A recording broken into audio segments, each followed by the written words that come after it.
What is up, everybody? Welcome to Open Mic Night. I know we're a little later than usual on a PLE day, but they were earlier than damn usual on PLE day, so they can kiss my ass on the late start. I don't give a shit today. Anyway, I am, for the last time on a live Saturday anyway, the West Coast Professor Jeff Meacham. Joining me, of course, the simple man with the spectacular voice, the man who called all the action right down the middle as he do, Daddy, earlier today, Clash at the Castle of Noah Foster, and the man, the myth, the moderator himself, the renegade, JJ Williams. Gentlemen, it is already September. Usually we say wake me up when September ends, but I think September is going to be too good to just let creep by without at least acknowledging how awesome it's going to be. Am I right? Damn right you are. With Victory Road still ahead, shout out to Doutia in the chat. Open Mind is the forum where we talk all things wrestling. Shout out to the family on Twitter, particularly topics with JJ. And we look forward to what's ahead. Hello, everybody across the multiverse of media.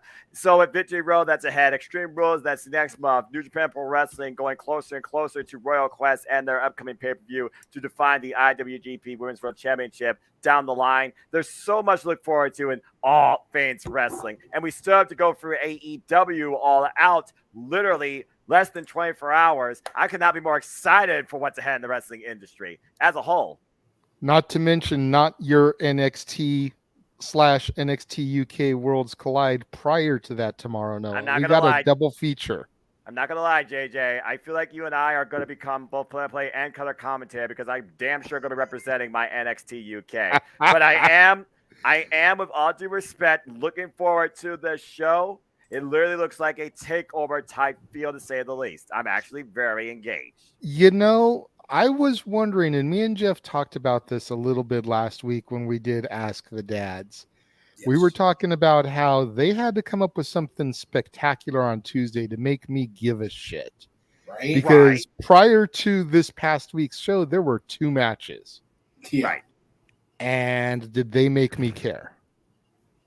I don't think so. Not necessarily even with all the matches that they announced, but just the fact of your NXT stars that have been called up to the main roster coming back, providing that little bit of inspiration. Exactly. You know, that really hit with me. I was like, man, okay, they're really trying to make this a big deal. And I honestly believe that is something that would not have happened in the McMahon ran WWE, that this is very much a Paul Levesque move, considering that was his black and gold NXT. That was your NXT. And the black and red NXT UK, the era has finally ended. Who knows what 2023 is going to be? But for now, NXT UK, it is over, to say the least. And it went out with a pretty big bang. Thursday was actually a pretty good show. I haven't watched it a long time. What I saw was pretty good. The 4-way between Isla Dawn, Bill Davenport, Mel, I wish her all the best, and Eliza Alexander. What a physical war she brought. That was definitely the wild card, that match. And then, again, a match literally 5 years, making 12 years based on their career and friendship. Tyler Bate and Trent Seven, Mustache Mountain, Big Strong Boy, British Strong Style. Tremendous affair that culminated with Tyler Bate becoming a 2-time NXT UK champion. And again, I'll say it once, I'll say it here. If this NXT, according to the logo, is a clean, blank, white canvas, a new slate, then you need the strongest possible factors leading it forward and grooming it. So again, it's going to be interesting how me and JJ call this show non-biased to a degree and still professionally, to say the least.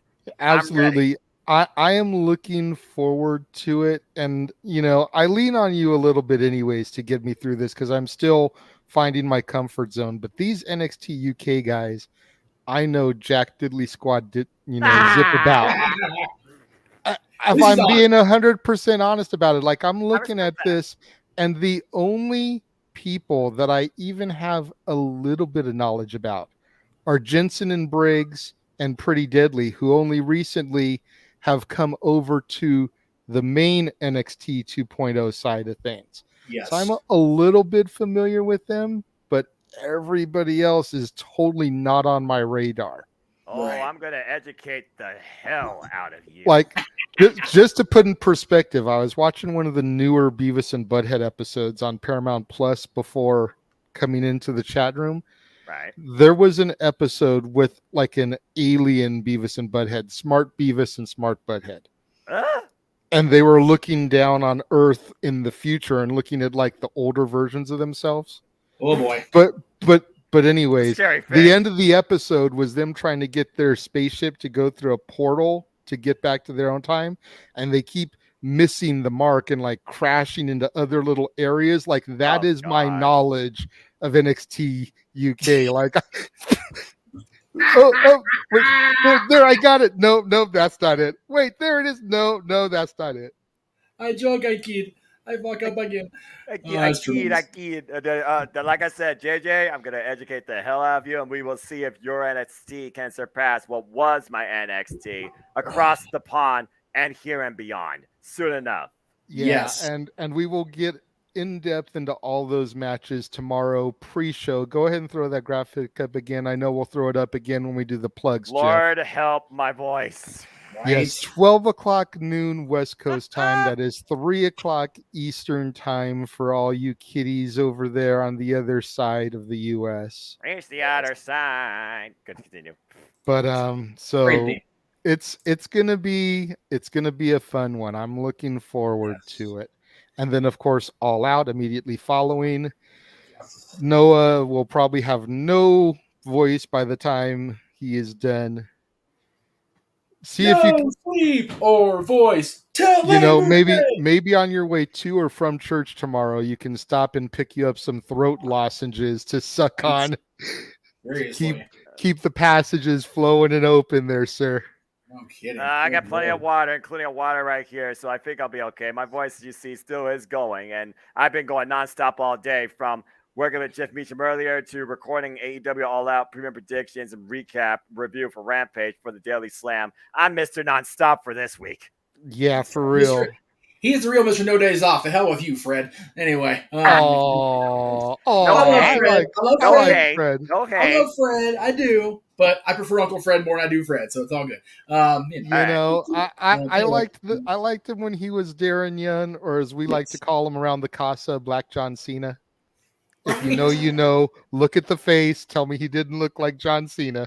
Dragon Ball Cena. Dun, dun, dun, dun. I But can't ever argue. since I can't argue. But ever since he made it onto the indies and he evolved into this next level of his own self, Yes. Yeah. I've been 100% behind him. And I met him Oh, yeah. in Pomona when he did a gig with Gino Rivera, a good friend of ours. Yes. Oh, nice. He's just a cool cat. He is. We But love us. anyways. We love us.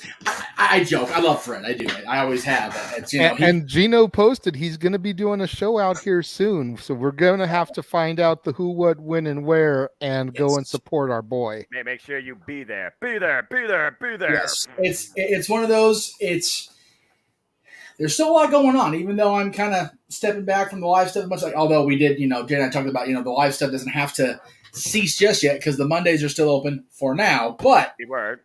definitely have something booked for this coming Thursday, and I did that at the theater today before we get into the topics of the day. So, All right. saw Jaws for the first time ever today, much to my complete fright. And I realized now as I post that graphic that my ticket barcode's there, so I'm not going to have that to go up anymore. I just realized I botched that really bad. So there's the first one. Thank you, Daryl.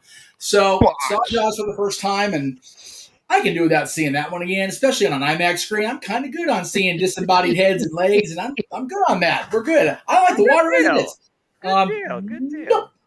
But in the process of going over to our giant screen theater here in town, I was reminded that the 40th anniversary of Star Trek II, The Wrath of Khan, the best of the original series cast movies for my money, is 40th anniversary is this year. So they're showing it tomorrow, and I think even today, and Monday, Labor Day, but also this coming Thursday, which is the actual anniversary of the original Star Trek series premiere. So Thursday night, I ain't going to be reachable after 7 p.m. local time because I'll be in the theater. And then the poster you saw briefly at the end of that little three-tier thing was Halloween Ends. Posters are officially in theaters.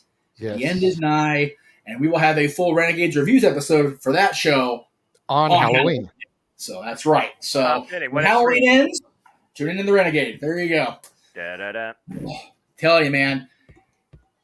Even if they throw a ton of money at everybody but Jamie Lee and they do another one, I am looking forward to seeing how this shit lays out on October 14th. I am looking forward to it. I'll be in the theater that night. Good It'll deal. be good shit. Good deal. It really is one of those things that just needs to be put out to pasture at this point. But you know what? It's funny. You know, we ran the trailer for both September and October for you. It had died such an agonizing and polarizing death after Rob Zombie got his hands on it. So, Blumhouse bringing Jamie Lee back, bringing John Carpenter back, which only was done for H2O because Jamie Lee was pushing for it. But then John's son is involved in the soundtrack production now. So it really has become a family affair again, just like it was in '78 with John's partner Deborah Hill writing the movie and everything that kind of went into it. And I love, by the way, that your trailer for it features a wonderful, lighthearted haha scene with Jamie Lee and PJ and who the hell? What the hell is Annie's real name? Nancy. But the rest of it is kills that people that, except for that nurse, just deserve the shit out of it. Every last one of those people deserved a brutal kill. You know what? I had to get the totally scene in there. Well, you have to. I totally had to. Totally had to. And, you know, hopefully PG will be out here again for another appearance down the Sugarman or somewhere nearby because I got to give her some little more time before it actually does end, if it actually does end. Anyway, we are off topic. Well, I mean, you know, it would happen. It's open mic night. There is no veering off the path. Yeah. That's right. And to be honest, and to be honest, we've only got a couple set topics anyway, so this could either be the quickest show ever, or we can just bullshit all night. Yeah, that's kind of depends on Noah. So you know, it's all good for me. I will say this, with permission, because I don't know if JJ got a chance to see this yet or not. Noah, you saw it during the premium live event today. There was a response, JJ, after the ungodly, unconscionable assault on our friend, the Scrap Daddy, as a WWE official. Adam put a response up. I don't know if you follow Adam on social media or you keep up with his social on regular. I do follow him, but I wasn't able to look around it too much with work and whatnot. He put out an official statement after what happened last night on SmackDown. You made it official? It was official. It was an official statement. Is what it's actually called. It was officially official. It was officially official from that WWE official Adam Pearson. I, for one, Noah, I think you'll agree. I, for one, feel it's worth showing again because it needs to be addressed. Yeah. Just go for it.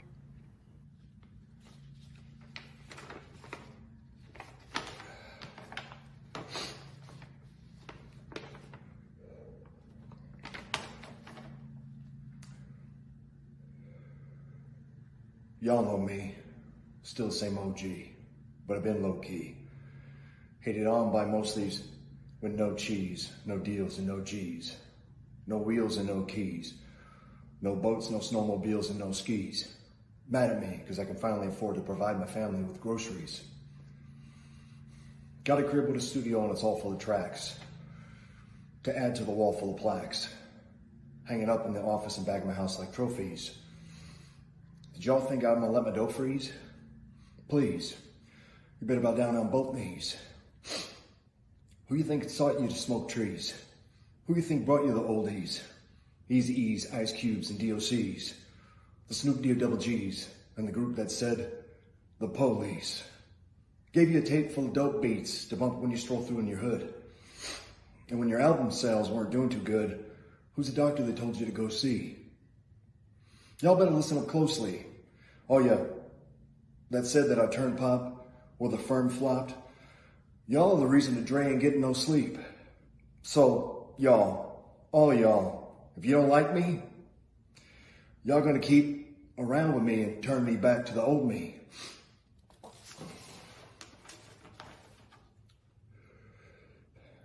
Nowadays, everybody wanna talk like they got something to say, but nothing comes out when they move their lips, just a bunch of gibberish and act like they forgot about Dre.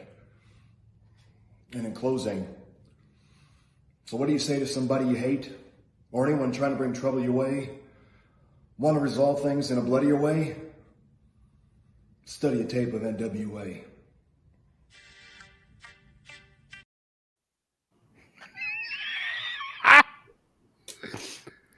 That was awesome. That was awesome. He broke James. He freaking broke James. My God. James legit broke on the air. Like, we had to rein him in during the freaking Liv and Shayna match. I played that video before Liv's match because I knew it was going to be about Ronda. Or so we were led to believe. I knew what was going in. Oh, my God, dude. Oh, my gosh. That was so funny. I just love that I'm we sorry. took a promo from Adam last night about, and we see that glimmer of the temperamental stepdaddy, scrap stepdaddy. Wow. Went way too far back there. Scrap daddy. There you go. And then the last thing he says is study tape NWA. It's like, I'm just going to say this word. Right. Yeah, I love that he's turned his social media into just freaking deadpan. Like, I love that he's done this. It's so tremendous. And Adam, gosh, I sent it to you on chat privately during the show. Ironically, he actually messaged me back during the show. God bless you, Adam Pierce. I love you, man. I missed the shit out of you. Okay, that was good. That was really good.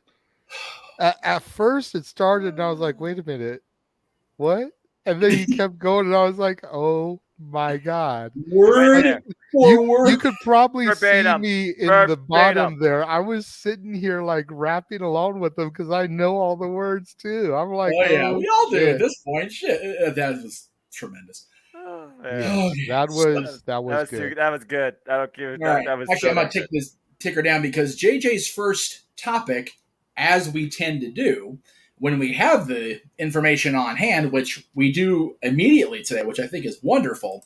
Well, it's immediate because you figure the time gap in between show to live. Right. Usually, PLEs go 5 to 8 and it's not released until later that evening or the next day. Right. But I actually have the producers list for the show tonight. Yes. I do not as we're live on the air, so I figure we'll give our props to them and we can go through and kind of talk a little about what we thought about the show. Yes. Now, great. Let me just say, I told Jeff backstage, before we came on, I actually had my shift cut today. Yes. So I was able to get home with enough time to watch the PLE prior to coming into the studio to do this. So I am fully equipped to discuss this. The only thing I didn't see was the pre-show kickoff match. And aside from the fact, like Jeff said, that it meant that Austin Theory was in the house with the briefcase. Right. Did that match really mean anything? No. And the fact that the Street Profits and Madcap won was kind of like, okay, well, that's not a surprise. It's a Madcap being a part that was even more confusing. I'm like, ugh. Yeah, it should have been like Gargano. Thank you. Right. So as we go into officially, and I would have officially picked the Street Profits anyway if that had been a legit match thing. So that's just one more to add to my roster for today. So as we go into the official start of the topics of the show, first of all, let me just say I didn't anticipate how much funny that was with alcohol in my system. That was goddamn wonderful. Thank you, Pierce. Anyway, I probably should rewatch it once I have my shot. I have my shot of Fireball poured and sitting here to the side for when it's needed.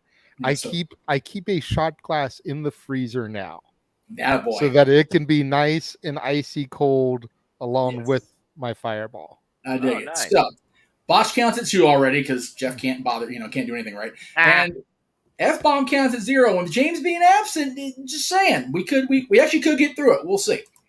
I don't know. I may feel like I have to throw a couple extras in there just to make up for his absence, We watched that video again. I'm going to be throwing F-bombs in a happy way left and right here in a few minutes. Who says an F-bomb has to be all out in anger? Oh, no, it doesn't have to be. Shoot! We were up to 4 on the count, halfway through the show, and James was as giddy as a freaking dicky bird. So whatever. Exactly. Right. So, who are the producers of the kickoff match? We'll go ahead and get that out of the way. The kickoff match I don't have, but I have the 6 main cards. Okay, well that works too. So let me go ahead and load that first graphic in. If the freaking thing will let me copy, there we go. What a concept! Actually, wait. Be cooperative at once. Who would have freaking God forbid. All right. So the first match we actually saw on the PLE was a 6-woman tag Oop, Bueller. There we go. Come on, you can do it. You got it. Okay, I'm the one drinking, not you, computer. Come on, you gotta work with me just a smidge here, just a smidge. Bob Frank. There it goes. There we First go. match we had on the show itself, the full-on pre-live event was, of course, the 6-woman tag team showcase featuring the Raw Women's Champion along with her partners Alexa Bliss and Asuka, taking on the freshly officially named Damage Control with new music, Neutron, and all that jazz. Yes. JJ. P.D. Williams was the producer of this match. Not a surprise at all. Great match. No. And if it wouldn't have been TJ, I'm not surprised that it was indeed PD, because he's the. It seems to me that PD's been the second most prominent women's producer, which I find again Pretty much. And again, we were talking during the course of the week about Tony Khan's lack of female producers or female input on anything. It seems like, but WWE over here seems to have a pretty good hang on it, and they don't have necessarily have the women producing it. So where do you draw that line? I guess. My biggest surprise about this match was the fact that it was the curtain jerker. I mean, yes, there was the pre-show match, but as far as like the main live card, it shocked me that this was the curtain jerk. Well, I figured, and I was talking with Cece, like I would have started either with Walter versus Sheamus, oh my god, or with Judgment Day versus Edge and Mysterio. Well, that freaking perhaps, but think about it this way: you were actually surprised I made that the curtain jerker on the preview, as far as the Intercontinental match goes. There you go. So I was glad they didn't. And as far as the Judgment Day match, which we'll get to, as far as getting your thoughts on it, because we were over it on the show, but the fact that had such a major angle development, you don't have that curtain jerk.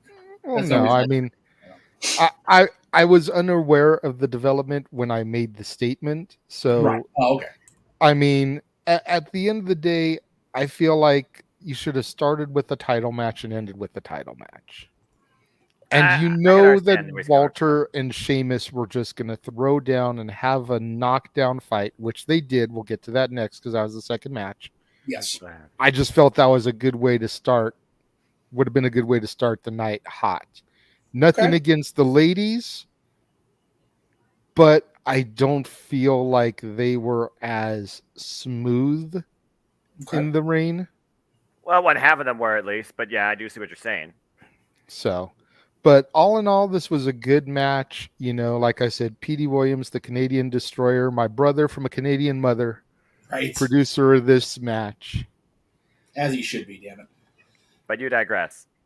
Buy the shirt. Oh God, buy the shirt, please, because I don't know when Disney's going to kick in. I have no idea when it's going to happen, so please help. Okay, next match was Walter and Sheamus. Yes, my match of the night. What a fight! Yes, so damn happy. Now let me ask you this: you had the Brawling Brutes versus Walter. Who do you think was the producer of this match, knowing who the match producers are? I would guess Finlay if he's still producer. You both would be wrong. Oh. Abyss. Oh, wow. Joseph Park. Okay. All right. Yeah, I can see Chris Park's handprint on this. I mean, it was a monster physical war, to say the least. Yeah. And let me just say, when the match started and Giovanni Vinci got introduced for the Imperium reunion, thank God, I popped so hard. Hell yeah, so did we. I popped so hard, even though that is not my NXT, because I didn't watch back then. Yeah. Right. I knew enough and had done enough of my homework to know what was happening. Right. So I popped big time. I was like, oh shit, Imperium is together, if even for one night only. Imperium is forever. That's right. All right. That was so cool. And the match was good. And it was so perfect because it was going to be a 2-on-3. Yep. Exactly. What better way to even out the odds than to bring that third member of Imperium back in the UK. It's very true. And also, of course, they were just brawling on the outside while the two men that this really was about just stared at each other eye to eye, letting the chaos just fly until finally there was some sort of control and they were all pushed to the back. We're down to the two men, and those two just went to war against each other. That's what it means to be Intercontinental Champion. Yes. That was absolutely phenomenal. Incredible. And from a film perspective, amazing storytelling and cinematography. Oh yeah. Just that shot and how it never wavered on the two of them eye to eye, but you could see everything, every angle they cut to show the brawling on the outside. You still saw the two of them eye to eye, face to face, not moving. That's exactly right. Beautiful. Great stuff. Great stuff. Absolutely. Beautiful. That's some good shit, pal. That's professional wrestling, damn it. That's right. Buy the t-shirt. Yes. The next one was the SmackDown match, women's match, right? Yes. Yes. Okay. So I'm trying to keep track of my Which here. let me just go ahead and say right now that CC is beyond upset that Liv did not get crippled and wheeled out on a stretcher. For a moment. Don't doubt it for a moment. I mean, I'm not going to lie, though. It looked like for moments that was going to happen, but Liv impressed the hell out of me and showed me why she is the champion. That was phenomenal effort. I agree. This is a name that surprises me because I did not know he was a producer. Jason Jordan produced this match. Really? Jason He's Jordan? a recent addition to that roster. That's why you didn't know. Very recent, actually. So, doesn't surprise me. I'm impressed. Very impressed. Good on him, though. It's one of those, his career unfortunately cut short, injuries and all that jazz. So all that nonsense. Yeah, you have to, but it was clear the talent was there. It was clear the know-how was there with the kid. And listen to me, I'm such a freaking old fart. It was clear that there was something there with him that they needed to, harness and keep around. So producer, why not? And I mean, this match was okay. This was one of the low points of the show for me. I mean, the women in general have done so good since the revolution began. This felt like a bathroom break match. I feel it comes down to this felt like a match of the old where it was like, you want Shayna to win, but she's not. They're not going to take the belt off of Liv this soon. No, right. But the way I see it, JJ, I feel it comes down to that presentation, that perspective. Again, Shayna Baszler's not your regular sports entertainer. She went back to those original roots, MMA fighter. It was a slower, more methodical approach where we saw Liv Morgan fight from underneath. For me, this match came down to Shayna Baszler looking absolutely like the most dominant, dangerous force right now in the WWE. But Liv Morgan trying to overcome that to some sort of degree. And Liv Morgan did it purely on wrestling, even trying to fight her game, the mat game, which I respect as a fan in the discipline of technical wrestling. So I feel it comes down to the approach that you're used to. Because Shayna Baszler does not wrestle like everybody else in the WWE. She's a standout.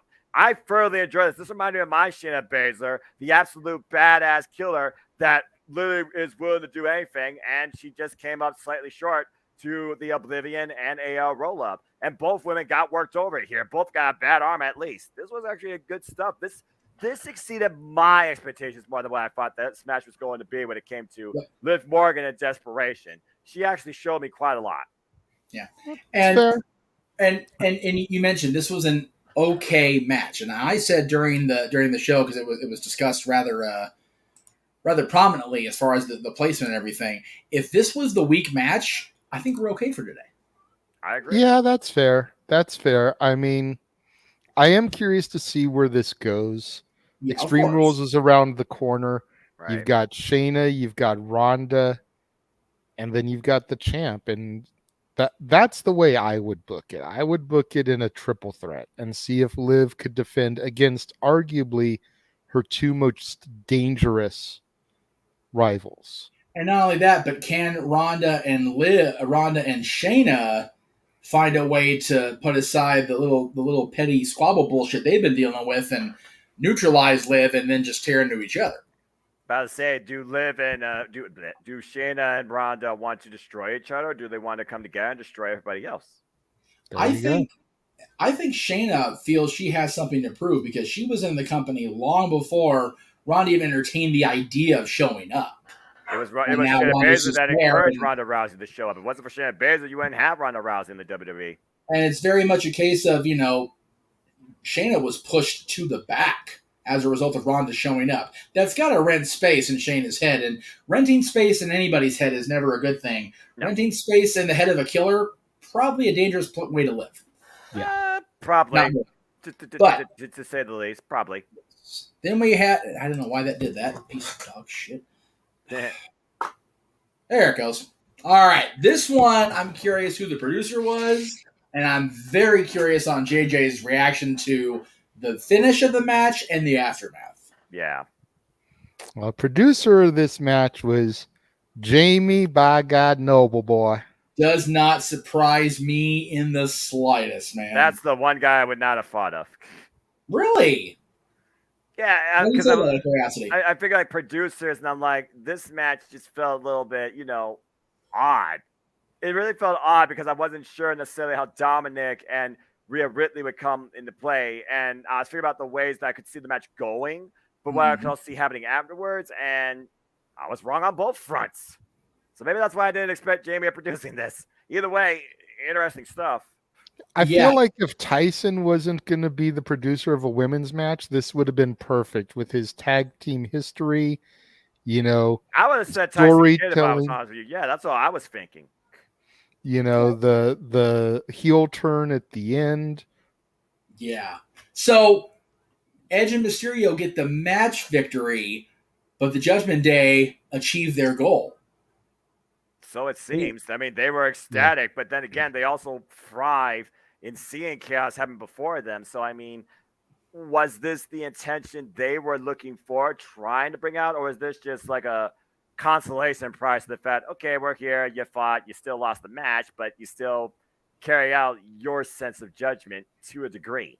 They seem pretty ecstatic to me. So, yeah, no kidding. What do you think, Jay? At the end of the day, they appear to have gotten stronger. They get another member.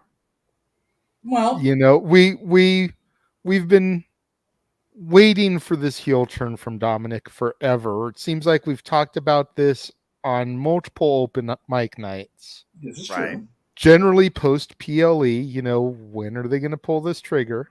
Right. And it looks like they've finally pulled the trigger. I'm curious to see what happens on Raw. Mm-hmm. Well, I feel like that's going to be the ultimate, kind of like how they set it up on commentary. Was this just a frustration thing out of Dominic? Right. Or is this a full-on heel turn? And if they backpedal and make it just a frustration thing, I'm going to be pissed. Agreed. They just need to go for broke with it. Even if it fails. Yeah, they need to commit to it. Just you got like the coals on the fire, you can't go backwards now. Just go with exactly. it. Just all for broke. Just like when Randy turned face in 2004, and everyone was like, "We don't really want you face." RKO Stacy Keibler turned back heel. Okay, but just like when Austin turned heel and joined McMahon in 2001. That was a bad move. If this ends up being a bad decision, right? A couple months down the road, Royal Rumble maybe, they can always retcon it, have Dominic come out, help his dad, everything fine, embrace in the middle of the Rumble, forget everything that happened. Let me ask you this. Oh, go ahead. I'm sorry. What my big takeaway from this match was, and it was prior to the match beginning.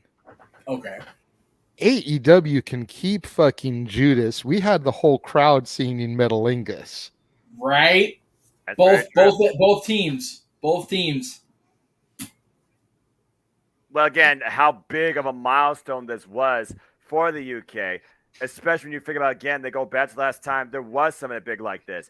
You talk about SummerSlam 1992 for the Intercontinental Championship with the British Bulldog and the guy that was there, Bret Hart. So it was a huge deal. And the WWE has had such a huge, huge grasp on the UK. They couldn't wait to be a part of this. So, yeah. I definitely see that. And how cool must it have been for Adam Copeland after being gone for so long, and his last major, European, UK pay-per-view, whatever you want to call it, was a long time ago. You saw right before Judgment Day came out. That wasn't Edge playing to the crowd. That was Adam Copeland having another smile on his face again, just like the Oh yeah, big time. Adam was yeah. ecstatic about that. Big Yeah. freaking time. Good on him. I'm happy for Edge. I'm happy for the entirety of the match because now at least we have something to look forward to. Right. My question to you, JJ, did Dom really join the Judgment Day? Because he walked out of there on his own. He did, but he also ripped the Mysterio shirt off. Right.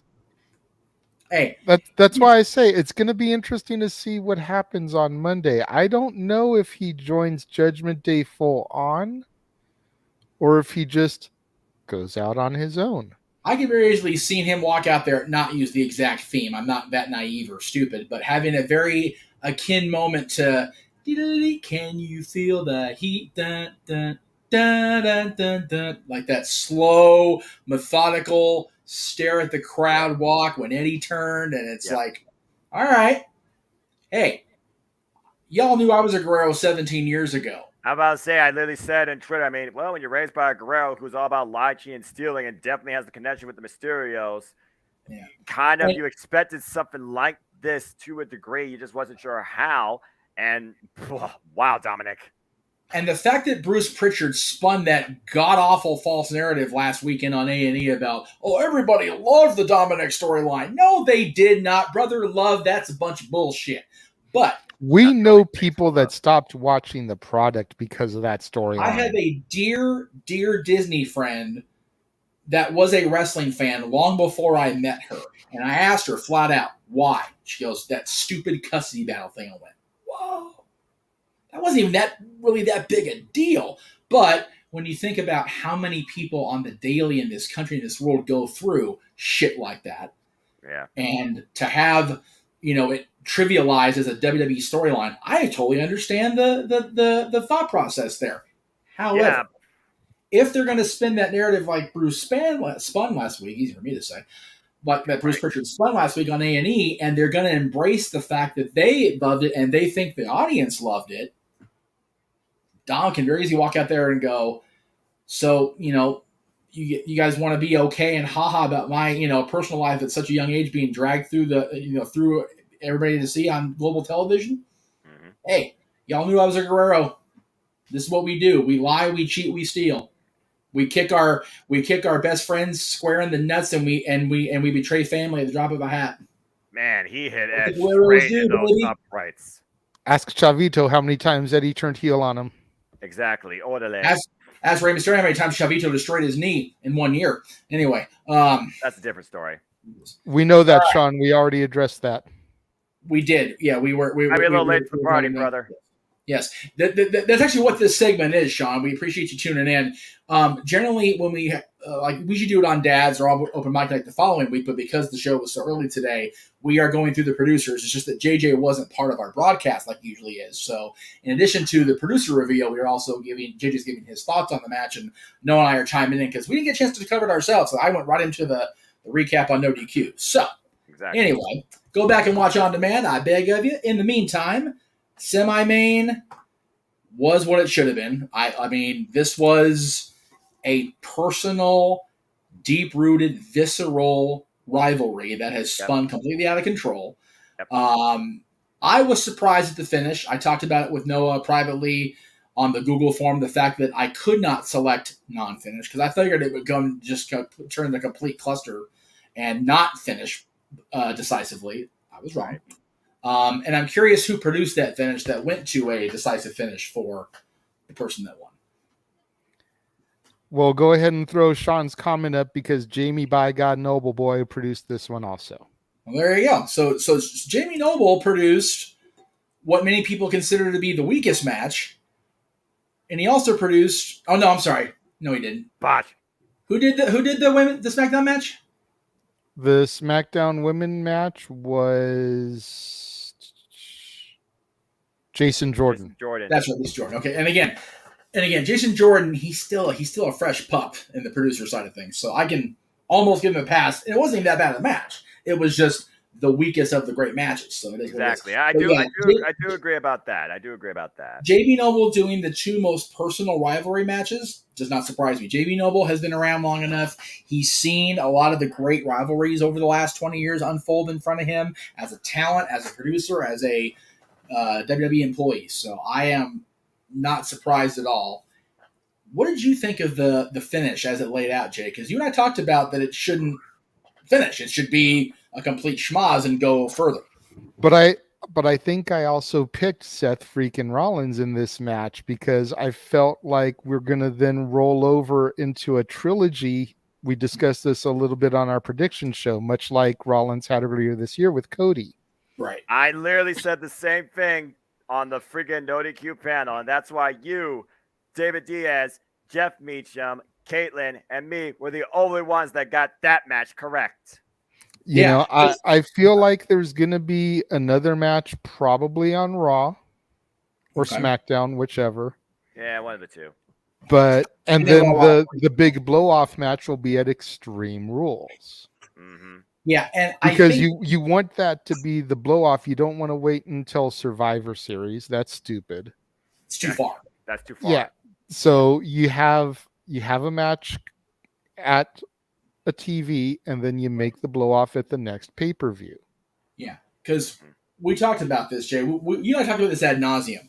The worst thing that happened to the WWE Championship match at WrestleMania 25 was the fact that it wasn't no holds barred. This is too personal rivalry to be not blown off in a no holds barred, just destroy the living shit out of each other match. Yep. And I mean, we had divorces brought up and kids bitching them out on the air. It was just, it needs to go to the extreme. It was and if the rumors are true, and Paulie's producing Extreme Rules, Raven Tommy? Yeah. Raven Sandman?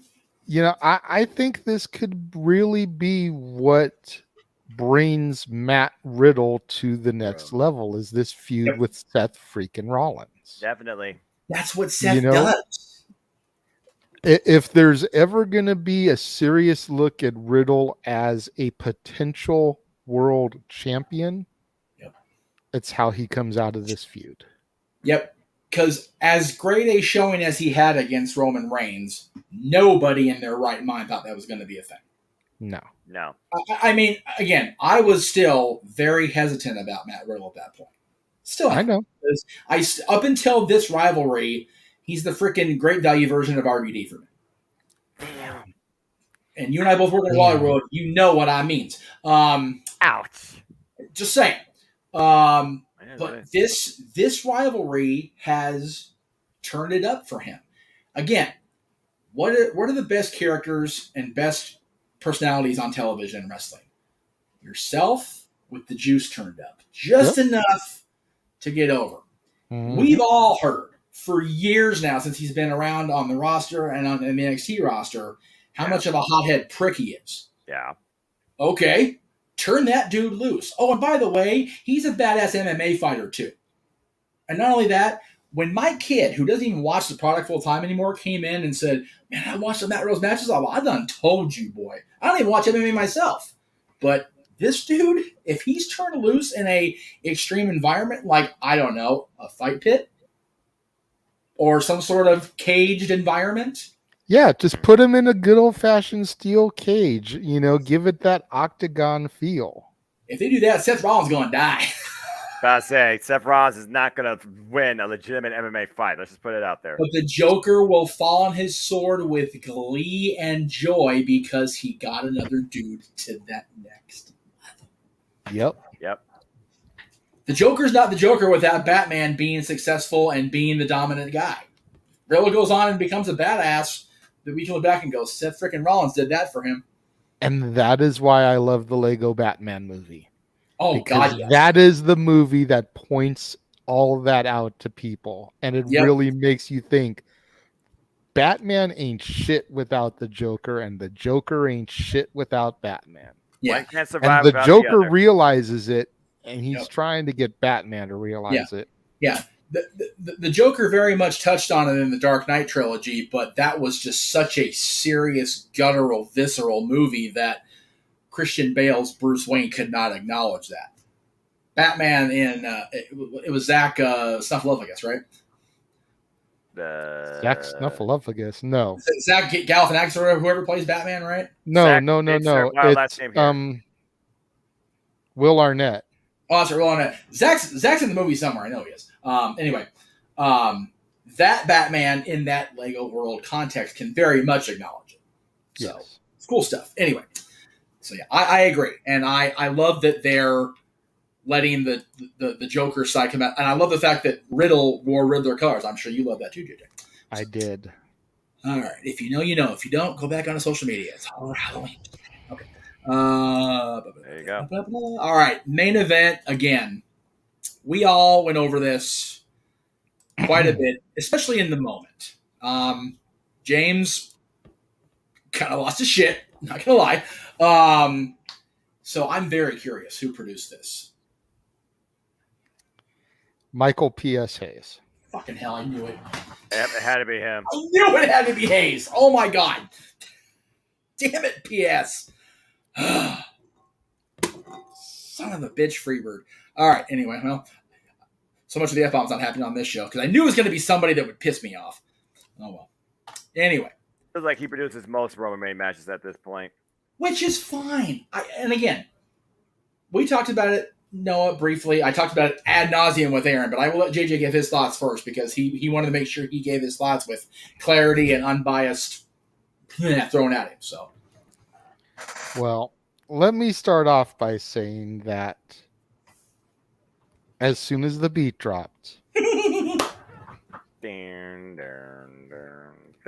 I popped. oh yeah, I grabbed my remote. I cranked it. Don't oh blame yeah, And I was in tears oh yeah. because he was fucking using Broken Dreams. Yep. I dream broken dream. Now, was the hybrid okay for you? As he takes a shot, so it must be an affirmative. Give him a moment to gather his thoughts. That That's right. rep just I tells didn't you a mind lot. that. Okay. I didn't mind that. Was it a tell for you? No, Okay, good. it wasn't a tell for me because I think I had even talked about this in the pre-show when I was on for that little bit. Right. You know, even if it's only like a lead in to the actual music hitting, Right. Yeah. just to hear that song again. Right. Out of time. And it had the effect on me that I knew that it would because I course. love that song so much. So Absolutely. good. Listening to my alarm all week long.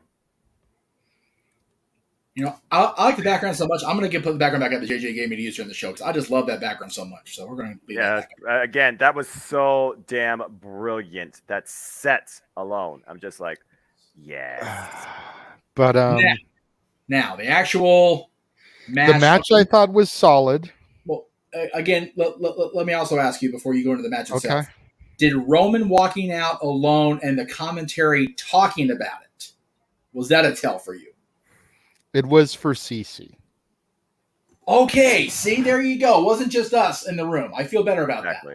that. Exactly. Okay, good. It was for CC. I still was holding on to that hope. I'm sure everybody there in freaking Cardiff was. I was holding on to that hope because he did not get that moment at Mania 2 years ago. Yes, And I exactly. thought for sure they were going to give him that, especially when you saw the signs reminiscent of One Night Stand 06. Oh, yeah. You know, if Roman wins, we riot. If Drew loses, we riot. The way they were cheering for him. Hell, just looking at the standing ovation they gave Sheamus post-match after he lost. Right? My God. And that were could be his they last match. That'd be really- fine. And were they really going to job both of them out? I Yep. didn't think Yeah. so. I didn't think so. And then they did. And I was Yep. like, man. But But the fact that Solo Sikoa was the cost of it, yes, I'm willing to forgive it because Gee, I have thanks, been sir. waiting for Solo to come up to make the bloodline thicker, especially with everything going down the past weeks with the honorary Us El Generico. that might change. Oh yeah, it might now. You know, I mean, I've been waiting and waiting. I've been reading rumors that Solo has been talked about. I've been hearing that Solo didn't want to go. Yeah. He wanted to make his own name in not Noah's NXT. Right. I respect that. He didn't want to be yeah. just another member of the bloodline. So where they're going to go from here, who knows? Well, But Cece saw him jump in the barricade, whatever, and she was like, "Who's that?" I was like, "It looks like an Uso." right. And then he pulled the hood off, and I could start to see the blonde. I was like, Yep. "It's Solo Sikoa." So, even I knew that. Yeah. At So- first, you can't really tell because they're all brothers. So, you know, you got that hood up, Yeah. and it just looks like another, excuse the typecasting here, but it looks like another thug jumping the rail. Mhm. Well, but, But as soon as he started to pull that off and you could see the blonde hair, it's like, oh, yes, it's Solo. they did the thing. They did the thing. That's a thing. And They what's kicked the great leg is, out the leg. right. What's great is they played it up on commentary that Solo's the most streetwise and dangerous of them all, as far as Okay. the I three believe brothers. I So believe it. and It's hard to argue. we all know why the Usos and Sammy didn't travel. They weren't medically cleared. Yeah, that's why. You know, it's kind of hard to get a passport when you can't leave the country. For sorry, DUI yeah, shit. right. Anyway, or in Sammy's case, because you know he just doesn't want to go there. Don't blame him. I like that they're going to go with this. If Solo's going to be on the roster full time, they need to have a thing where Sammy is like, well, what about me? They go to drop Sammy like a bad habit, and KO makes the rescue, and then we get this match. At Extreme Rules, Because probably. that needs to be a Probably. thing. Now, during Aaron, and now that you've said your piece, Jay, Aaron and I don't know if you got a chance to watch the recap Aaron and I did. Not No. yet. We likened it to Lex in 1993. Lex did not win the championship at the Palace of Auburn Hills. But we got balloons. We got confetti. We got a celebration. No championship win. But at least Lex won the goddamn match. This dude lost. And he's out there singing American Pie with Tyson Fury. Well, you said yourself, damage control. I am not in any way upset that the bloodline gets thicker. I love that analogy. Great stuff, Jay. Yeah, brilliant. I am not mad that the reign of terror continues on and may reach that 1,000 days after all. Mm-hmm. I'm just mad that Drew McIntyre did not get the moment because we've all said for over a year, what do you do with Roman if he beats everybody? Which it seems like he's officially done now. But none of us even factored into our brain, what do you do with Drew McIntyre now, other than Karrion Kross and Scarlett? Mm-hmm. Because that's going to be where they go. Because, yes, we didn't mention it, but Karrion Kross did get involved in this match. Yep. He threw a freaking water bottle, but whatever. He still got involved. He still made sure they knew that he was there. Exactly. So once Drew's done with Karrion Kross, and by the way, that should play out as Karrion Kross just as dominant, and then he gets the next shot, Roman. But also, where do both of them go from there? But also, Aaron and I are now at a point where Roman Reigns has hit that John Cena status. Big match guy, you don't bet against him now. Because it's easy money. There's no way he loses the championship before WrestleMania unless Cody Rhodes is back in time and dethrone him beforehand. That's the only scenario that works. So now it's one of those, USA's been wanting a champion to be on Raw full time. We're going to have a champion that is unstoppable because the guy that's going to stop him has his freaking pectoral muscle hanging off the side of his chest still. Yep. And they're not going to get The Rock involved this early. And again, I said this on with Aaron. We are relying an awful lot on a what if when it comes to Dwayne The Rock Johnson. And to be fair, that's not the only what if we're relying on. We're relying on a lot of what ifs right now, particularly in wrestling. It's The only freaking sniff at Dwayne coming in for this was a throwaway mention on a conversation between Jimmy Fallon and Roman Reigns on The Tonight Show. That's it. He did use the Rock Bottom tonight. There was one other. Well, Young Rock. Yes. Yeah. But again, both NBC properties, and yes, if the casual guy's just going to throw that away. And yes, we noticed it because we're not casual folks. We actually watch this shit for the regular. But we're still, all of us are on a what if. Yeah. You know, if it happens, great. If it happens at WrestleMania, great for me. I get to be there. But what do you do with an unstoppable, unbeatable champion from September 3rd until April 1st or 2nd? Exactly. What do you do for 7 more months? It's a lot of time. Well, September, October, November, December, January, February, March. 8 months, excuse me. That's how bad my math is. 8 months. Oh, Jesus. If Cody is not in the Rumble or challenging at the Rumble, man, we are in trouble with the World Championship picture in this company. Because every time Roman's come out there, I beat them all. Oh, wait, here comes Brock Lesnar. Beat them all. Here comes John Cena. Beat them all. Here come. Oh, shit, nobody is coming now. I say, who you got after that? ... Do you think that maybe the reason they didn't pull the trigger today, okay, and this is just spitballing here, despite the fact that they were in Drew's home country and it would have been the perfect moment. Right. Kind of, yeah. I mean, do you think that the reason they didn't pull the trigger is because the show was so damn early and maybe not everybody that normally would tune into a PLE would be watching? I don't think so, because again, it was front of his home country. His people were there. The people there were watching. It was literally going to be his moment on his home turf. Just the thought process, that they could then carry this to Extreme Rules. Yeah. I mean, and pull the trigger then. Our favorite phrase since mid-June is never say never again, because Vince McMahon retired. Yep. So anything's possible.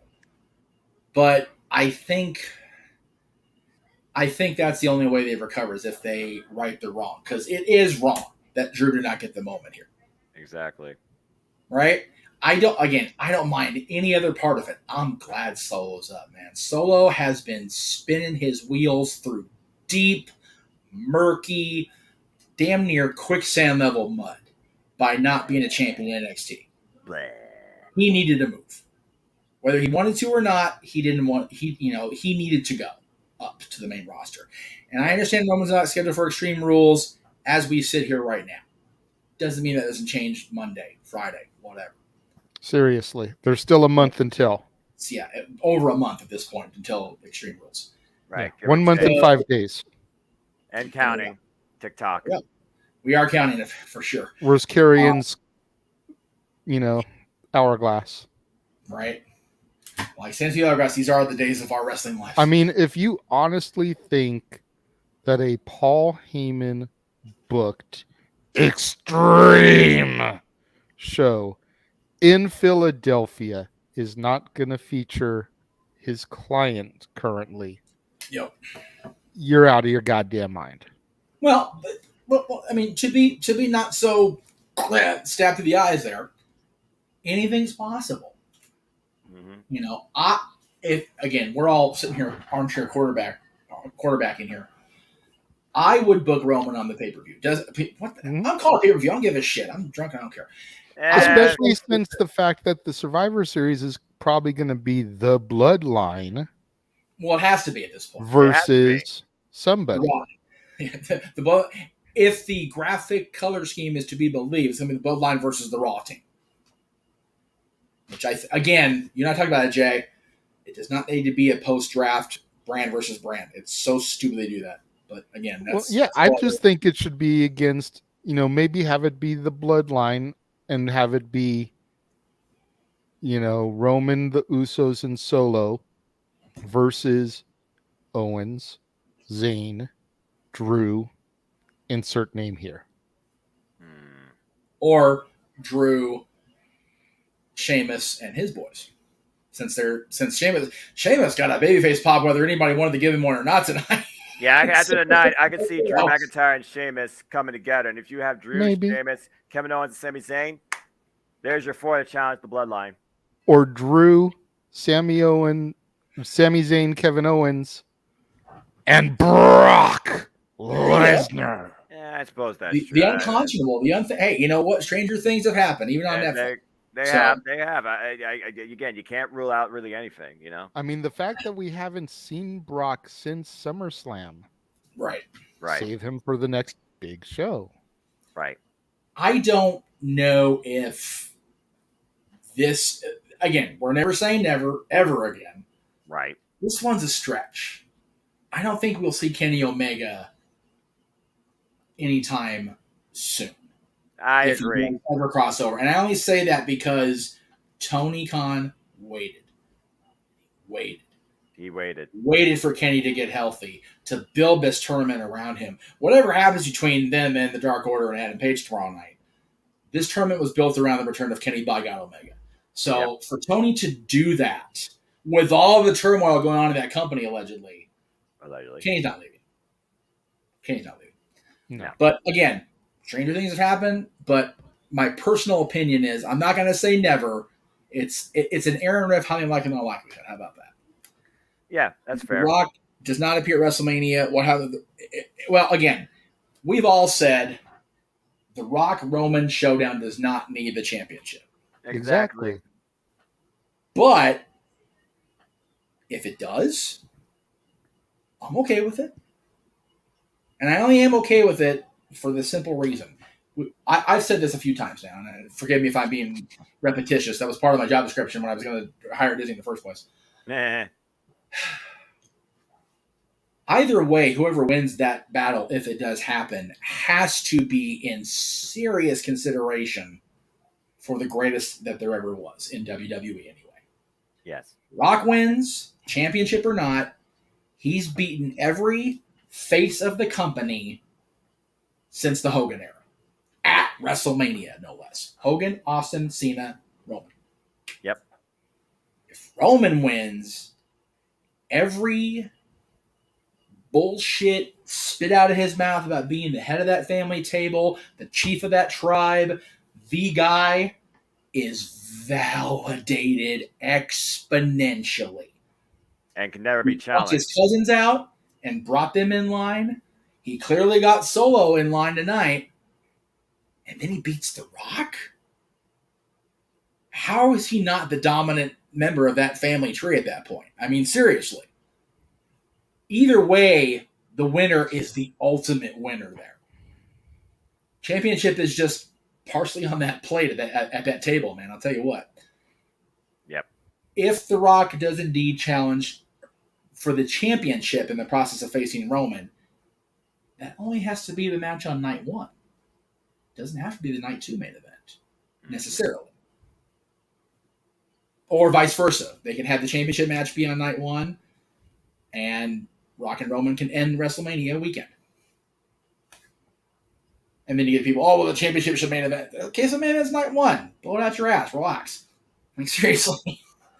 So. No, Rock does not have to win the Rumble. I just explained that. Y'all need to be patient. Let me lay my shit. I'm dropping cans at this point. Y'all need to lay my shit out before you start commenting in the chat room, because that's like why they don't have to. Oh, Roman can't work twice a weekend. He's Roman Reigns. Why not? He's the GOAT. Why not? He's on God mode. Exactly. Why not? That's hey, what excuse? What are you trying to make an excuse? What excuse? The only other scenario, thank you for throwing it at least, Sean, this one at least makes sense, and I'll go ahead and throw it up there. If this is a reality, and again, tomorrow night's going to be a big indicator that's going to be reality, MJF being the guy would be feasible. But again, Chicago and Dynamite post-Chicago definitely is the tell for this gentleman being around. It's more so the tell for the future of AEW as far as the World Championship picture goes. I've been saying this since WWE 2019. MJF is the AEW original. Yep. That should be the first AEW World Champion to carry this company into a fully reshaped future from the ground up. But I also think about everything you talked about. We still have to consider this, and he's a Paul Heyman guy. Paul Heyman brought the guy in from Evolve. Austin Theory still holds the Money in the Bank briefcase. Yep. And again, Sean, what if what if I sprouted the tree out of my ass and grew lemons? Okay, well then I'm a lemon tree, clearly. What if we're just so rabbit hole worthy that we'll be deep diving till after All Out tomorrow night if we keep going down the rabbit holes. Down the rabbit hole. Yes. There are a lot of scenarios that can and we feel should play out. But like I said, the best part about what we do is the lack of knowledge that I cherish so much as a fan covering this stuff. Mm-hmm. All right. I've babbled on enough, clearly. Ah. All right. Where are we at Good here? stuff. What the hell am I graph? There they are. Okay. AEW topic or WWE topic first, Mr. Williams? WWE. All right. So we're still on WWE. We just covered the pay-per-view, the PLE. Fair enough. Let's end with the AEW since All Out is tomorrow. All right.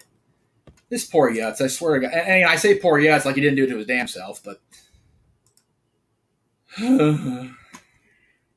Patrick Clark again. Oh no. Yeah, I know. He just, and again, I don't know the guy. I saw Patrick Clark come out as Patrick Clark at a live event before he officially changed the name of the gimmick to the Velveteen Dream. So he's been a project for a long time now. But he keeps turning his dream into a Velveteen Nightmare, it feels like. So, Noah's ready. Oh, I thought you turned your screen block to get away from this topic. No, there's some bullcrap going on outside. Continue. And again, Sean, I appreciate the comments. On Open Mic Night, if you want to introduce a topic into the fold, we very much appreciate a super chat so we can actually get our attention properly, because right now we're focused on what's on your screen in front of you. So, anyway, JJ, I'll start with you. I haven't let you talk very much. Yeah, I know very little about Velveteen Dream, so I'm going to let you guys just kind of handle this one, and I'll throw my 2 cents in where I can based off of the information you guys give me. I'm realizing I introduced you as a moderator, not letting you moderate. I apologize for that, Jay. I didn't realize I was doing it. I just kind of flew that into it, so I apologize. Now what we followed Patrick Clark all through your NXT, all throughout his appearances with the company. Mm-hmm. Arrested twice in 1 week after all the social media. I'm coming back, and does this guy have a future in the public eye at this point? It's one of those things where if you constantly are a repeat offender, why should anybody believe in you? I'm not sure right now, because ever since one of the most original things WWE's done in a long time that had so much promise, so much potential to be a big thing in the WWE, we're seeing the wolf in sheep's clothing. I really don't know at this point. I mean, again, it's one of those things where I believe people deserve a second chance, but when you abuse that and you fail to realize your mistakes the first time around, and then the second time around, I mean, I could go on a tangent with JJ and his guardian angel that used to be quite sunny. Now I don't know anymore. I don't know at this point. It's one of those things where, again, a person can literally destroy themselves and may not have a way to come back. At the end of the day, you could ask for somebody to get help, but for them, it'll already be too late because that's their choice, and they might just ignore it. I don't know. As far as second chances go, I mean, I feel like there could be a second chance for him still in the WWE. I mean, just ask Jeff Hardy. Just ask Bloodline member Jey Uso. I mean, there's a reason he can't travel outside the US, but WWE still has him as one half of the Unified Tag Team Champions. So, I mean, WWE needs to really think about it and be like, so are we going to pick and choose who we give second chances to? Or are we willing to give second chances to anybody? Because they Again, come off as very hypocritical if they don't give them a second chance. I'm only going to disagree with part of that, and what I mean by that is, with all due, Respect. Just put it out no, there. not even respect, because I don't respect the fact that the USO in question keeps getting DUIs. I think it's ridiculous at this point. I agree too, and that's a whole different rant. I'm just like, but why? Jimmy or Jay, or whichever one it was, is not accused of sexual shenanigans like Patrick Clark has been. Guilty or not, because Enzo, got away, not got away, but he was cleared of all charges. So, it wasn't charging you brought against him. But WWE has that very much like, that's not okay. But I do also concede the fact that Sonny's arrest and subsequent trial for DUI that led to a man's death has very much put a tarnish on that Sonny shine. Yeah. So, and DUIs are not, trust me, I lost 3 friends to a impaired driver in my junior year of high school. So I don't fucks with that stuff.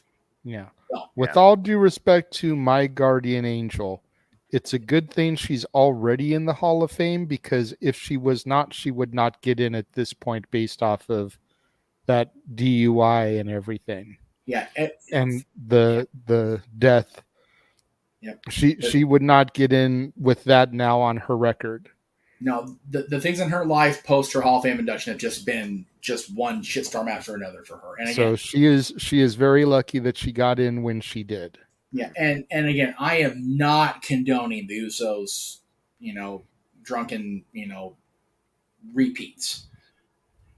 Nor am I condoning WWE for allowing them to do it and still making them tag team champions. I think that's absolute bullshit. Agreed. We said that when it happened. Yeah. Yes. And I do agree with you that it's hypocritical that, some things are looked the other way and some aren't. And again, not agreeing, not condoning, the only thing I can think of is the reason is because the Anawahis are the Anawahis. And Patrick Clark is not. Doesn't make it right. No. But it is what it is. But basically you're just calling it as we see it. We know how deep the Anai family runs when it comes to the WWE. Yeah. And, if I remember right, and again, I could be completely muddling this in my brain at this point in my memory, I don't think Patrick Clark even had a good start when he was on Tough Enough. I think there was already, he was eliminated. Yeah, he was eliminated. Yeah, okay. Well, yes, but what I mean is I remember something more, more involved than just that. He got cut. So right. Why would you entertain the idea of bringing somebody in with that kind of problematic history? It's, again, we shit on Tony for overinflating the roster with just people, period. And WWE's not doing that right now anyway. But when you bring people on the roster that have drama, that's almost as stupid. Yeah, that's true. So anyway, we're going around on this. Sean did do as I asked, so we will bring it up. If Liv Morgan faces Ronda and Shayna both, who wins? The fans. The fans. For one thing, yes, I agree with that. In all honesty, I think it would have to go to Ronda, since she never should have lost the rematch. And because of the tap-out pinfall finish. All right. And out of all 3, Ronda is the biggest star. Let's just put it out there. Ronda's the biggest star of all 3. I actually watched the clip, Jeff, from SmackDown, where Adam Pearce finally just said what was on his mind and suffered for it. So good. So Ronda Rousey right now, she is right. She is the most legitimate woman's athlete on the planet. So yeah, it would be Ronda in my opinion. Ronda. And she's going to be the one to sell tickets for Mania. No disrespect for Liv, but Ronda versus Blank. insert name here, probably Shayna would be where I would go with it. Would sell better than Liv versus Any other WrestleMania, any other time frame the last 5 years, I agree with you. It's damn near sold out as it is. And that, let's be honest, that's just because of one name, rumor to be there. It's The Rock. You know what? I can't speak for the other, 80,000 people that have bought tickets because I'm not those people. Right. Not even on my mind when I bought my ticket. Good on you. It's here. Last time it was here, I didn't go. I'm going. I feel like WrestleMania sometimes is just literally about the experience. So I can see what you mean. I will agree with you guys on Ronda because this thing needs to go down already. It hasn't yet. It's the one singles match we have yet to see in the WWE. Yep. We were supposed to get it. Let's see. What period were we supposed to get that at? That would be Survivor Series. 2018, right? Yes. And where were they in 2018 for Survivor Series? They were in California. They were just down the street from SoFi Stadium at what is now called Crypto.com Arena. So, I didn't know that name changed. I'm okay with it being in Hollywood after all. I'm all right with that. Well, there you go. There you go, Sean. Thank you for the $2. We appreciate your donation to the cause. Donate further. Buy all the shirts.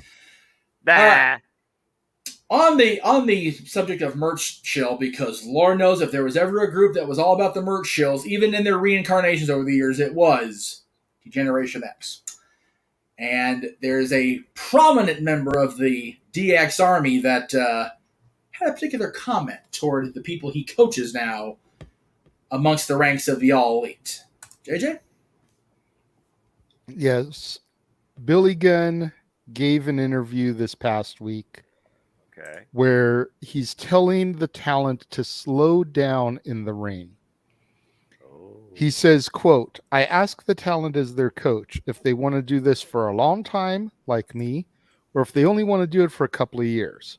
Because your body can't take going out there and trying to have a main event of WrestleMania style 5-star match every single time.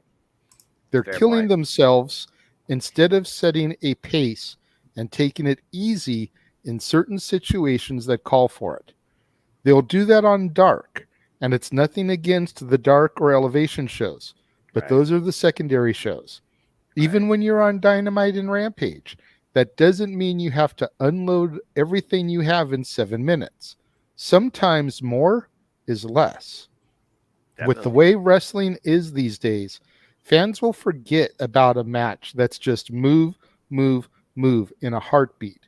But if you slow down, tell a story, then in the last match of the feud, go out there and have a great match. It not only saves your body, but it helps your longevity in the business on so many levels. The following promo for Billy Gunn was brought to you by Virtue and everybody else that's a fan of not so much Professor Wrestling for Sports Entertainment. I mean, Virtue's been saying that for a year with these AEW kids. And I think I'm not trying to, smooch the no DQ booty here. Yeah. I'm still new to the AEW product, but it's very much a independent show vibe. Yeah. You know, where these kids go out there and they try to outdo the match that was in front of them. Yep. And the curtain jerker comes out there, they have, we'll just for shits and giggles say a 3-star match. Right. Next match comes out there, they try to have a 4-star match. Right. Next match comes out there, they try and go 4.5. Next match comes out there, tries to have a 5. Right. It's just like, that's great for your quarterly pay-per-views. Yep. Yeah. That doesn't need to be every week on television. No. I agree. And we wonder why we're in the summer of injuries. Yeah. because of this right here. He's right. Yeah, he's 100% right.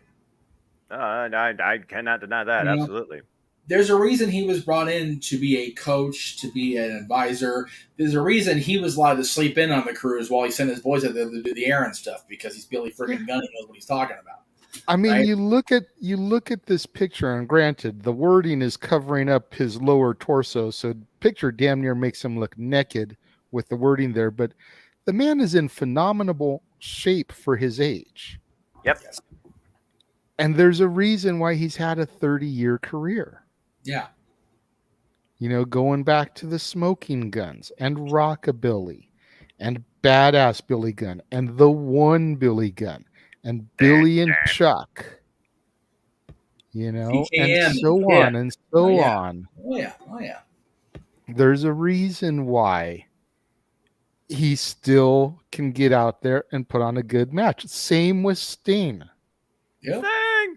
Sting's not out there every week wrestling his ass off. No. Sting gets in there in a major moment.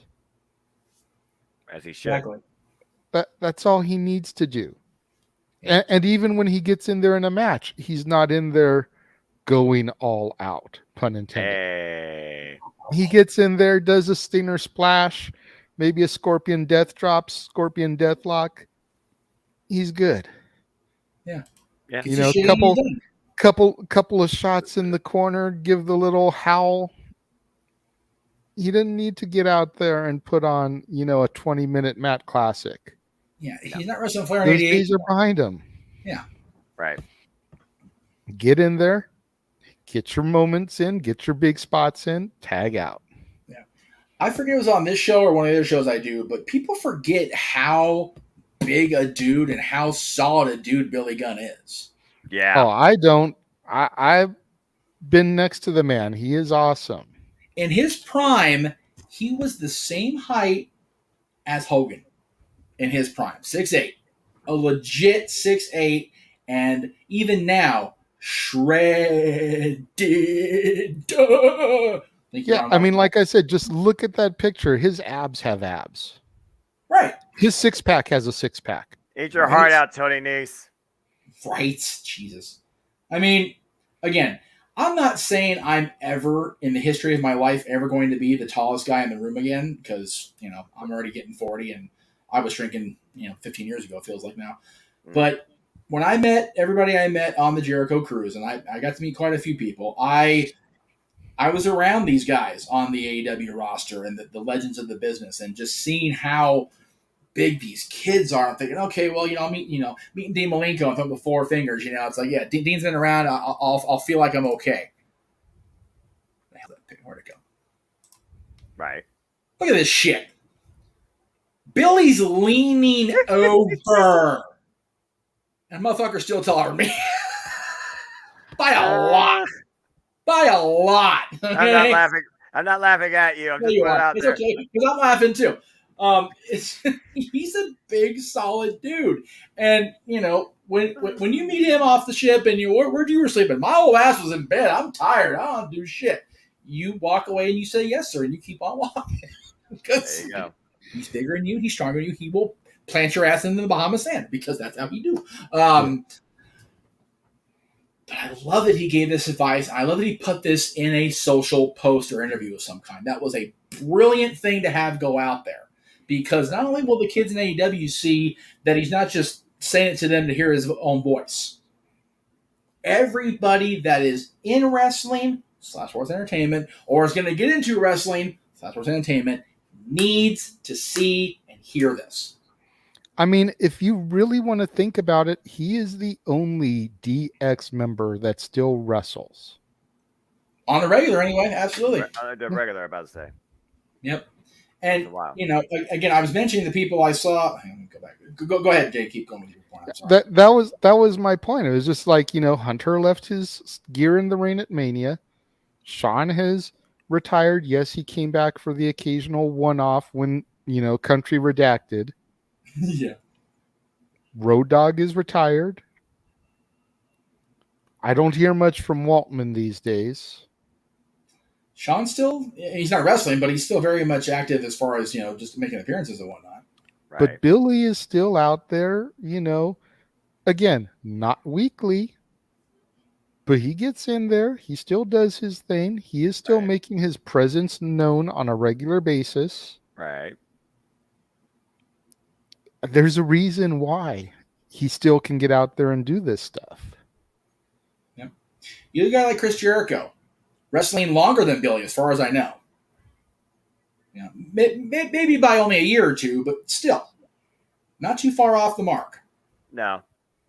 And there's just so many people that are in AEW that don't wrestle all the time, on the regular, but at least semi-regularly. There's two people that I was trying to find a picture of. That's why I was stalling as best I could there. There's two people that really came to mind that I saw on the cruise, and I still see wrestle to this day on some sort of quote-unquote major product. People debate whether it's a major product in this case, but, Robert Gibson, he was the NWA World Tag Team Champion in 1985 with Ricky Morton. And he still wrestles on the regular, not as often as Ricky does, because Ricky crazy, but on the regular. And then these two guys. Daniels is head of talent. He didn't have to do a damn thing again if he don't want to. And he's still wrestling occasionally on Impact. He still wrestles on the occasional Dark or Elevation match. NJPW, particularly, he was involved in the Tag Tournament for their inaugural NJPW Strong Tag Team Championships. Same with Frankie. Frankie's, wrestling on the regular all over the place. Saban and Shelley. How long have they been around? They're still going. I mean, Alex really talked about on Impact Wrestling what the price that Saban has paid for this industry to even become the Impact World Champion to a degree and still go as hard as he does. I gotta say, small side note there, but you mentioned Saban and Shelley. That is the one match I was looking forward to tomorrow that I can't see. That's going to be good. That's one of those sort of boys. I wanted to pick with my heart so bad and go for them in Lethal, but it's like, they're not going to job Wardlow out. No. You know what? I would say FTR they might, but they're not going to job Wardlow out. Yeah, they're not going to do that. No. But, it's one of those, because, again, this is kind of, inside baseball on this side of the country, but man, Saban and Shelley and Jay and Frankie and Chris, and it's like, those are our boys, man. It's like, all the damn feels and bastards. I know. Friggin' tug at the heartstrings. And it's crazy because you think of those guys and you think of what they did in TNA all those years ago, and you think about the fact that we're going to be probably talking about all 6 of those guys and more in a couple of weeks on Dads, and it's just. God, I am so looking forward to that. They're all still going, brother. It's not like we're talking about guys that are in wheelchairs sitting on their front porch watching the wrestling world go by. All them dudes I just mentioned are still wrestling, most of them on the regular. I love it. You figure the only people I should say, that I don't know for sure on the regular wrestling from that original when this belt was the belt back in the day. You don't hear much about Amazing Red anymore. Jerry Lynn is definitely retired, but he's still producing for AEW. Right. And Sean Waltman. Low-key, I think, is still wrestling. AJ's definitely wrestling. Joe, Saban, Shelley. It wasn't X Division champion, I don't think, but he still, was involved in the division. Daniels. Here's another name from that title era that I don't hear much about. It's a little bit of a blast from your past. You ready? Mm-hmm. Michael Shane. As soon as I said Frankie, I thought Michael Shane because of the co-win. Yeah, Matt just kind of just faded away, and that's a shame because you talk about bloodlines of wrestling, man. Shawn Michaels is your cousin. Shit. I think that's why I don't think he could ever get out of that stigma. But I wonder if he were to entertain the idea if NXT would pick him up, being Shawn's cousin.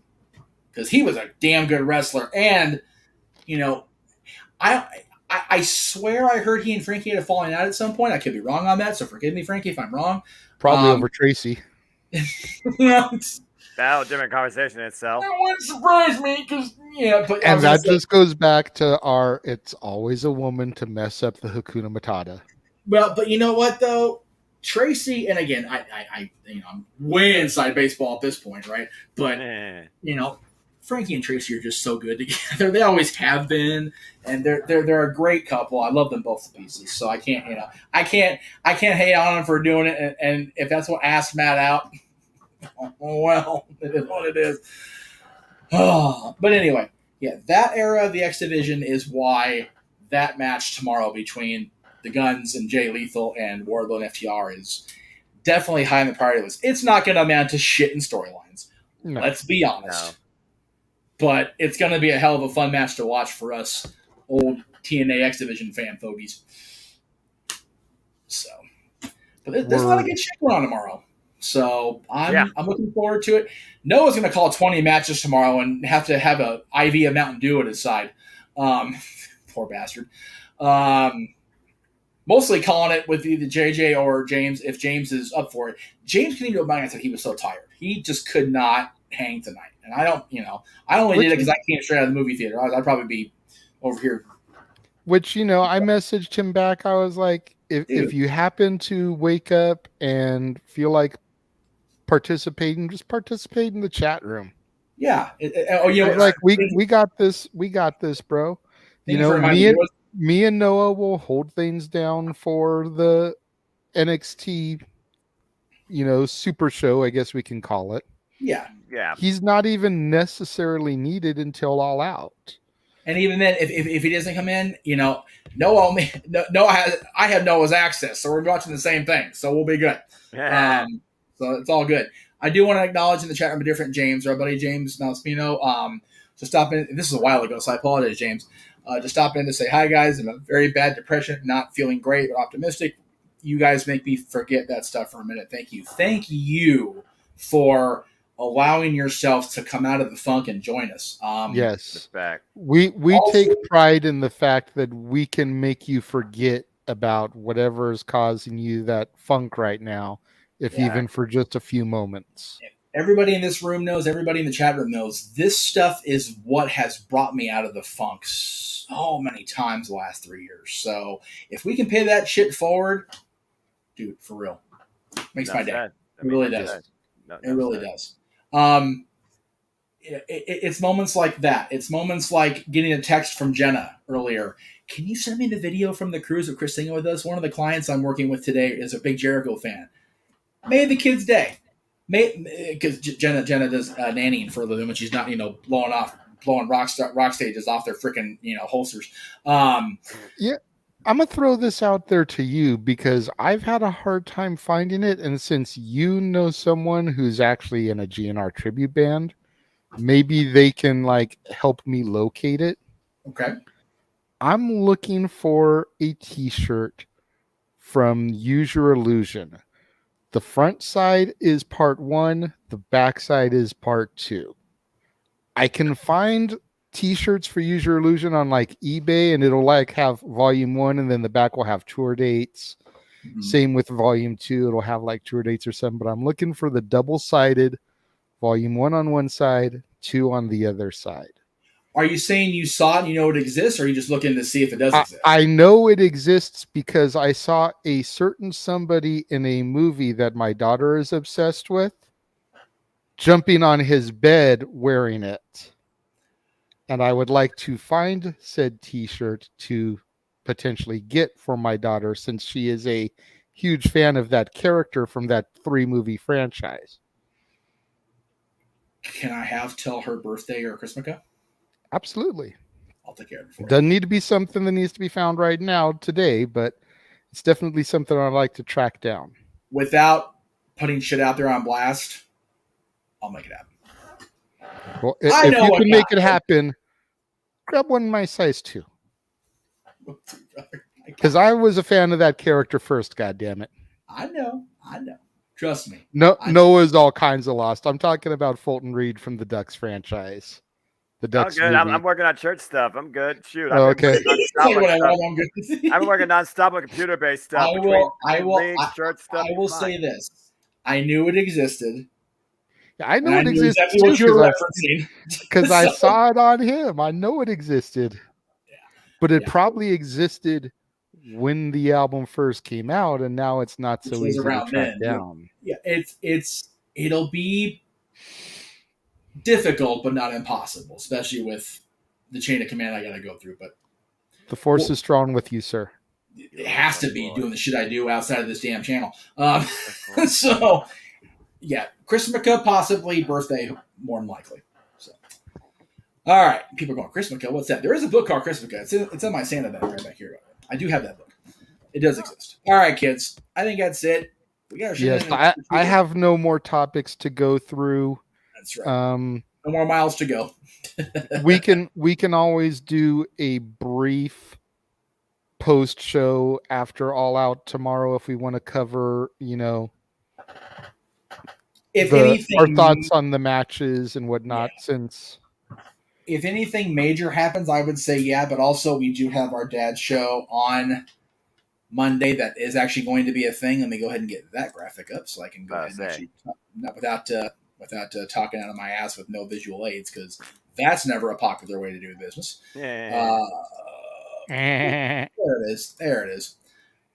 Come on. Go back over where I put you. Attaboy. There we go. All right. So, in the interest of taking that week off that I actually need the Monday off, which is the 12th, and then the 26th will be after my training is officially over, so who the hell knows what's going to happen down the line. We will be going live Monday instead, as not originally scheduled, but we are going to do it. And since our last Top 10 show Jay and I did was a wrestling-centric show, we're going to flip that proverbial script that we had lined up originally and go ahead and do this show Monday, Labor Day, which ironically is a non-school day, which I find funnier than hell. But as the kids are not in school, as we are not in school with our kids, we will be doing the top 10 movies set in the school setting. And I just realized I have not got my list done for that, so I have less than 48 hours to get my shit done. As do I. So there you go. That's we are because I was totally prepped for the X Division show to be next, but unfortunately, a certain somebody who ordered a birthday gift for me did not mark on the thing. Hold on. Okay, I'm sorry. Did not mark that things didn't need to be signed for. So when it was attempted to be delivered yesterday, it now is rescheduled for delivery on Tuesday, which is why I said trucker. Yes. But if everything comes through on Tuesday like it's supposed to, I will unbox on Statboy Sports Bar that day because he wanted me to open it live. Well, of course, and that's awesome that he got it. I'm glad he got it for him. If everything goes right, then yes, I will unbox it on Tuesday on the Sports Bar. Very cool. So we will be doing that. Before that, I'll go ahead and throw your calendar up. I don't think I have that ready, but I will make it ready. I was going to say, great googly moogly, because I got so much shit coming. Hey, you're good, brother. You're good. It's okay. Stay busy. I made that. Not only did I totally trick this shit out, I made it color coordinated for JJ Centric. Hey. There you go. That JJ is working every day this month, on top of Thursday through Saturday being labeled blue on another calendar because he's working. So there you go. There you go. There it is. The entire month on the Casa. Yeah. And that doesn't even factor in the dad's live streams that are going to be on this coming Monday, the 5th, as well as the 19th. Sharing a day with two of my favorite school movies, Dangerous Minds and Fast Times at Ridgemont High. Not a bad way to spend a Monday, kids. Tell you Let me ask you this. I'm going to throw this to both of you. No, I know you're not that movie centric, but knowing that Dangerous Minds is where Gangsta's Paradise came from, how many times do you think that song was featured during the movie? Oh, I already know. But... 4? Correct. Oh, okay. 4 times, which again, that's a lot. If you're going to have synergy, you might as well, blow your wad and promote it like hell, right? I mean, seriously. But yeah, this is one of my favorite months you've done this year.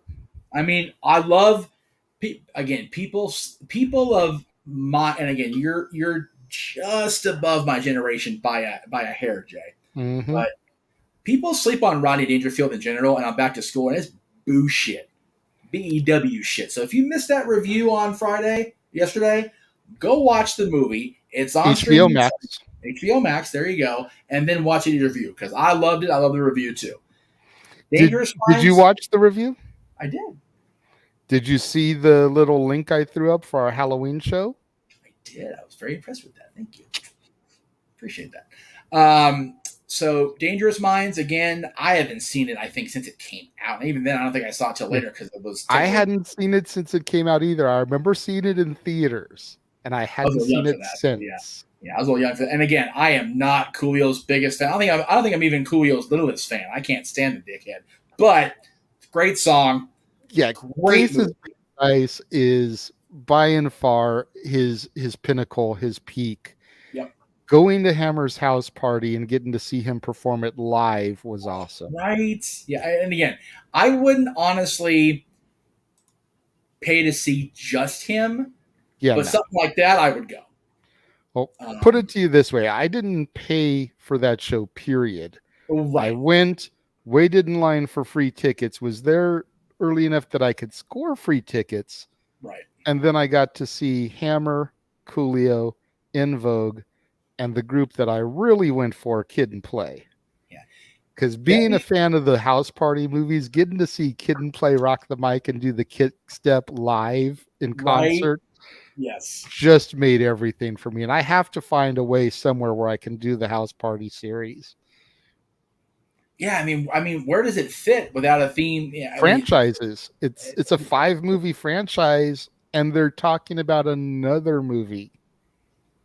If they bring Kid and Play back, I'll be okay with it. Otherwise, the 5th one had them in a cameo towards the end. I know, but it was enough for me. But yeah, I read that there's a 6th one coming, and supposedly LeBron James is heavily involved in the production of it. No, so I'm curious to see where that's going to go. I was okay with Space Jam and his involvement in that, so we'll see. But yeah, this is a huge month, like you said. The other movies this week, Stand Deliver and The Substitute. I heard good things about Substitute when it was out, but I had not seen it yet. I will. Substitute is the Wish version of Dangerous Minds. It's kind of what I thought. It's Tom Berenger. The soundtrack was very hip-hop centric. The notable song from that one was Mac 10's Hoobanin with Ice Cube. Yeah, okay. Stand and Deliver, Edward James Olmos, Lou Diamond Phillips. If you remember that episode of South Park with Cartman, what are we going to do with these kids? Yes. Like, that's totally making fun of Stand and Deliver. Right. Yeah. It's so bad it's good, but it's a great performance. I want to say this was Lou Diamond Phillips the same year as La Bamba. Yeah, I know for Edward it wasn't too far off the Selena track, if I remember right. No, it was a few years away because it's about a decade difference. Oh, really? Wow. Okay. Stand and Deliver was late 80s and Selena was like 97. Oh, that's right, because she was shot in 95. That's right. Jesus Christ. Okay. And then Clueless, again, if you're, especially JD is at my age, you haven't seen Clueless, for the love of God, find a way to see this movie before 12. I was going to say, if you grew up in the 90s, you've seen Clueless. Right. Another great high school movie with a Coolio song on the soundtrack, Rolling with My Homies. Fair enough, dude. I forgot about that. You're right, though. I always clown my daughter because when she wears her Hufflepuff pants, it looks like Cher's checkered outfit. And I'm like, you know what? You rocking the Cher gear. And she's like, it is Hufflepuff. She did the same shit to me. I'm like, look, little girl. Here's a picture, and she just stormed off. I'm like, that's right. That's because she's seen Clueless and she hates Cher. How can you not that's hate why. Her again? Noah's going, I'm just going to look her t-shirts. They're doing movie stuff. I feel bad for Noah just sitting there. Then we got Mean Girls. You got Heathers, which That was one that was recommended by Cece. Yeah, I've never Heather's- seen Heather's. Heather's. Shannon Doherty is in it. Winona Ryder, Christian Slater. Yep. Totally 80s. So you've kind of got like an iconic female-led 80s, 90s, and 2000s movie that week. That's kind of the little mini theme there. But The I week honestly think my prior favorite- is urban. Yes. I think my favorite week of the month is the week that we do the X Division show on that Monday because you got Fast Times, you got freaking Breakfast Club, which I adore the Breakfast Club movie. I don't give a shit how that makes me look. And then Ferris Bueller, which is just one of the best things ever done. I just watched Ferris Bueller last night, so I could try to get it in. Is that not still one of the best things ever done in cinema? My God. So Kyra fun. had never seen it, so we were like, Really? okay, we're putting this on. 'Cause Right? we were having streaming issues the last couple days. There was an Yeah, you're outage talking in about the that, area. Yeah. So it's like I should have been watching The Substitute, but I couldn't get the streaming going. So it was like, what do I have out that's accessible? Right. Ferris Bueller. Let's Yeah. put that in. There are so many good people in that movie. Yeah. Like that went on to do some incredible stuff. Some people kind of did what they did, but man, I love everybody that's a star and a feature player in this movie. Yeah, Even Ben you got Stein, for you God's got sake. Matthew Broderick, you've got Alan Ruck, you've got Jennifer Grey, you got Jeffrey Jones before he became Taboo. Right? You got Edie McClurg, you've got Ben Stein. Yep. So good. Yep. Charlie Edie McClurg- Sheen cameo, and he's busted in the police precinct for drugs. How poetic is that? Oops. Yeah, I Charlie got to Sheen in the police precinct for drugs. Okay. I'll take stereotyping for 200, Alex. Or not stereotyping, typecast for 200, Alex. All I know is Edie McClurg I got to meet because she was in Elvira, the original Elvira movie, and she was at the anniversary screening down at the Vista. What a doll. What a sweet, sweet lady. And great in this cast. And then the last week, I've not seen the Dorm Days one because the National Lampoon movies just kind of went the direction they went, right? But Animal House is freaking a gem. I've never seen Animal House. What? I've seen the Shout performance because they used to play that all the time at the Ice Dogs games, And the Kings games later. Yeah, that's true. but I've never sat down and watched Animal House start to finish, and I'm curious to see that. But the Dorm Days movies I saw because they came out kind of around the same time that the Pie movies were popular. Of course, of course. You know, you All got Danielle Fishel, your lovely Topanga in both of them. You've got the Shermanator in both of them. Really? Okay. Yep. Patrick Renna, you know, Ham from The Sandlot is in the first one. Of course he is. You know, you got Vita Guerra, who was the FHM hottest woman on the planet at that point in part two. Should have been. So it's pretty decent casts in both of them. All right. I will say this then. If Dorm Days, let me just cut you off right there. Dorm Days I can't find on streaming anywhere. right, yeah. Thankfully, I own both of them. But Very Dorm Days 2 is on multiple platforms. If we end up doing what I said we could hopefully do and get together next weekend, since that's my last weekend of freedom, we're putting on Animal House. I don't give a shit what we gotta do. We are watching Animal House with me there. I gotta see your reactions. Good Lord. We'll figure it out. And then, of course, new release Saturday. You just had to go up today. The new movie with Owen Wilson that's on Paramount Yes. Plus. For those of you that weren't able to tune in, unfortunately, I wasn't able to get to see Beast. Time and money just was a thing. That's why when Jeff ran the trailer at the start, it was black. It is what it is, folks. I just we really backtrack. don't feel like re-editing the trailer because of that one thing.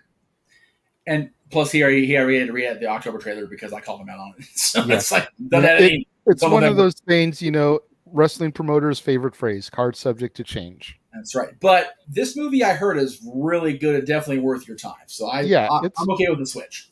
I have not seen Spy Kids, but I feel like it's very much in a similar vein to Spy Kids, Zoom, Yes. you know, Sky High, that type of thing. Yeah. And you know, With Michael Pena, you know, Luis from Ant-Man as the villain. ooh, I like that. Yeah, it's pretty interesting. There's a scene where he gets a superhero suit, And Ooh. Owen Wilson is like, let's just fight man to man. And he's like, nah, man, it's all about the suit. It's all about the suit. Like, because he's Ant-Man's sidekick. He doesn't get to wear a suit in the MCU. He's like, God damn it, I want to rock the suit. Absolutely. Then you got that. You've got, clearly my ex's favorite Saturday of the month with Sylvester right. Stallone being involved in Samaritan. The trailers for that look so good. It kind of reminds me of Hancock from the trailers. It does. Very much so. It does. Then you got Meacham. You've got Mark Wahlberg and Kevin Hart. That should be an interesting duo. I think if anybody's going to team with Kevin Hart that's not Dwayne, Mark Wahlberg's a great partner for Kevin Hart to play off of. And then I know you're looking forward to the 24th. Oh, God, yes. Clerks 3 is going to be so good. I saw that poster at the theater today. I'm like, I know where JJ's going to be before too long here. Yes. Good on them for finally getting it done. They've been wanting to do that for so long, the whole Kevin Smith team. So good on them. They finally get that shit in. That's awesome. Yes. And of Daniel, course, thank you for your comments in the chat room there. Yes. October is not a can't miss. Yes. Going to be breaking out. I want to singled out one of the movies because the Freddy and again, of course, for September, Stat Boy Sports Bar features Dory Lou, Warzone on Sundays. That's the usual shtick Walter Cruz would say on the Nerdy Houston stuff. But man, people tend to love a lot on the original Nightmare on Elm Street, as they should. Mm-hmm. But the ones in between that and New Nightmare just kind of get all lumped together, at least the way I observe it. Dream Warriors, I think, is the best of the sequels of the original Nightmare on Elm Street. I think Dream Warriors is so good, and it does get enough critical praise compared to the other ones, yes, but it doesn't get talked a lot about by the general audience, if that makes any sense. So I agree that I don't want to get too in depth because it could end up providing a spoiler for another Dad's Topic that'll be coming in October. Yes. But yeah, Dream Warriors is definitely one of those that is up there. I mean, Lawrence Fishburne. You've got Dokken doing the soundtrack, the Dream Warrior song. For those NWA fans, they did To the Fire, for those of you who don't know. They so much good stuff. Yes, indeed. October is probably going to be our favorite month, at least my favorite month, because you're covering Freddy, who was my original horror love. The Munsters from Rob Zombie, which people are either going to love or hate. There will be no in between because it's Rob. Let's not front. I'm also subjecting myself to Halloween 2, Rob Zombie. Hey, you know what? It's part of the franchise. If we all got to sit through a review of anything after Part 4, then you got to sit through Rob Zombies, damn. And again, I mentioned this at the top. I love that you included the kills. Freaking that shithead boyfriend in Part 4, he had it coming, Chicago style. He had it coming. He had it coming all along. The cheating bitch in 4 had it coming. That little freaking... I see your hand. Just give me a damn minute to get my spiel out. The greaser asshole in 5 definitely had it coming. And who else did you... the nurse, which is just a bad byproduct of a decent sequel. But yeah, I love it. Go ahead. You forget I haven't seen those movies yet, so I don't know who the characters are or why they are meeting their doom. I just found a YouTube video that I was able to chop off some of Michael's best kills, and I tried to stop it just before the physical kill because I didn't want to give away too much in the trailers for anybody like me who maybe hasn't seen them before. Okay. Well, then let me ask you. That's why you saw him like load her up next to the spike, and then it cuts. All right, the so guy, you haven't seen that. He raises the rake up, and then it cuts. Yeah. Ugh, but what's funny is, at least in that one, the Part 5, a lot of that type of kill, the raising of the rake, what happens to the mom, like you don't see the actual kill. That nurse in 6 gets it. I see it. Trust me, because I want to throw it up there. I was gonna say, put that up for me real quick. That's wonderful. I dig Daniel, thank you. And to steal a phrase from Yankee Doodle Dandy, my mother thanks you. My father thanks you. My brother thanks you. And rest assured, I thank you for that. And because of his status within the Universal Monsters, his nephew thanks you. That's right. Because Dylan saw the Because, Universal man, Monsters for this guy. So the fact that you got introduced to my channel and became a fan of mine because of that means the world to me. Thank you. still have There was such a reason why I started with those movies. I wanted to lay the foundation. And my girlfriend even was like, I thought you were going to pick up with where you left off in like the 70s and stuff. And it's like, we can come back to some of the smaller entries and stuff, but like, I want to start jumping into these meaty franchises because there's so many between Freddy, Jason, Michael, Chucky, Pinhead. You know, the list goes on and on. Leatherface, Jigsaw, Ghostface. Yep. It's like there's so much out there to tackle. And people don't realize how many mega stars got their start in this stuff. Jamie Lee Curtis is a primary example. Jennifer Kevin Aniston, Bacon. Leprechaun movies. Johnny Depp, who's in your trailer. So Kevin Bacon in the Jason movies, absolutely, man. And Kevin Bacon is one of the better kills in Friday the 13th, the original one, for my money.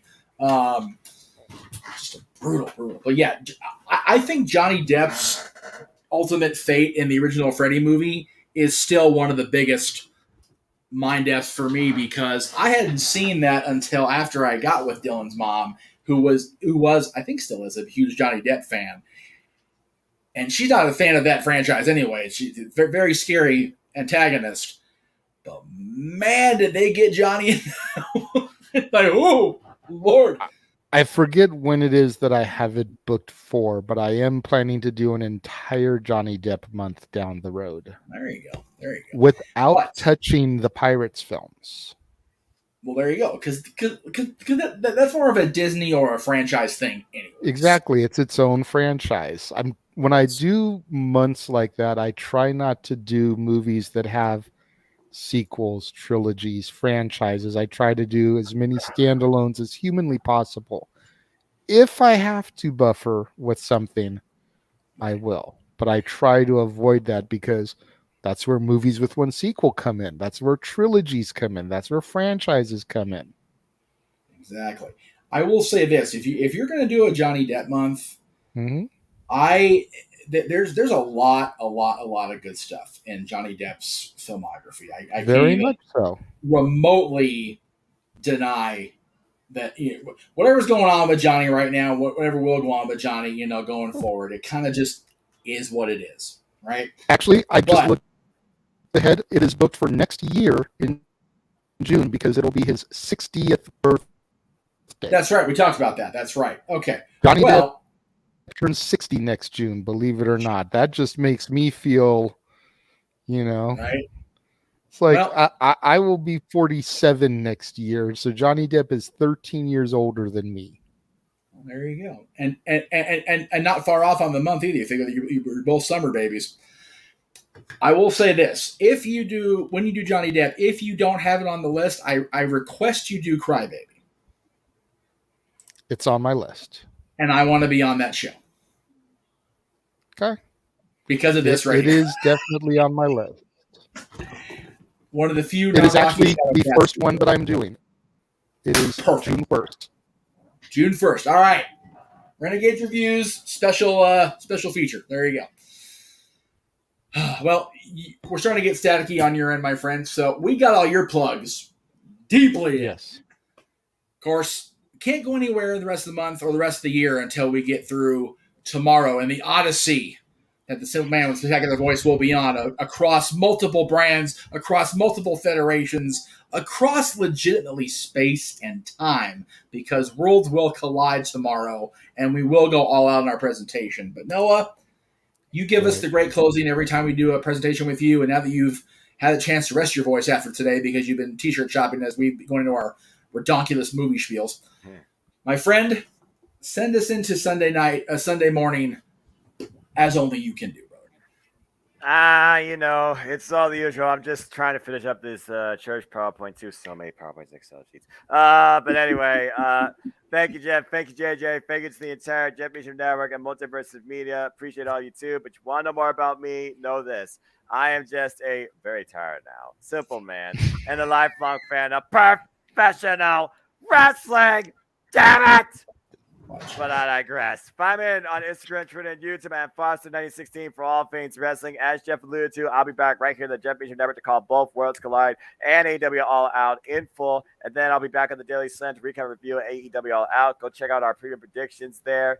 And as always, I like to conclude there are no winners, no losers, no betters. There are just fans with opinions for this passion we all share. At the end of the day, folks, support one another, respect each other, protect your mentality too, and just enjoy life and enjoy professional wrestling too. It's as simple as that. Thank you, brother. I appreciate it. For the Renegade J.D. Williams, our masterful moderator, even though he didn't do a damn bit of it tonight. You know what? I was so unprepared for tonight anyway, so it's all good. If this is going to be our final official open mic night with you only popping in here and there where you can, it was only right to let you end the show and moderate it this evening. And again, it's one of those. I'm definitely going to miss this on the regular when you guys do pay-per-views, and I'm having to try to find a way to watch from various corners of the house of mouse when the shows are on, because it's going to be weird not being at this desk. I'm not going to lie.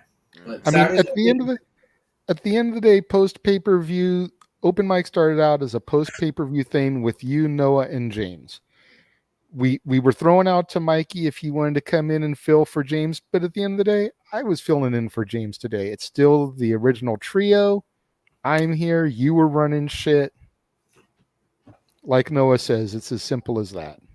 I appreciate that. So again, please do not forget that these two gentlemen and James will be carrying on the super card presentations on the weekends. So come on back for, I guess the next one's Extreme Rules after this weekend, yeah? October 8th. Saturday, October 8th. As far as WWE goes, because, we get to breathe from AEW till November Full Gear, and then Impact Wrestling, they have Bound for Glory is the next pay-per-view, but the next premium thing is Bitchy Road. I don't know if it's Friday or Saturday, so I think we're good. Pretty sure it's a Friday, which is why I said we're not going to. Then we're good. Yep. But Bound for Glory is next for them, and that's also in October. Bound for Glory is definitely going to be covered. Bound for Glory is one of their big shows. We're definitely going to have that be a thing. Oh, yeah. King Mike X, yes, Jeff has got a official job now, so he is going to be stepping away from pretty much all live streams. Officially. For the time being, if he can find a way to jump in here and there with his schedule, he will. But as far as full time, he is stepping away from pay-per-views. But do not fret. Noah, myself, James will continue to bring you guys the content that you have learned and come to expect from us. Open mic nights are going to still be a weekly thing. Pay-per-view PLE coverage are still going to be a thing. At the end of the day, me, Noah, and James still enjoy getting together and, like Noah says, sharing our opinions and discussing professional wrestling.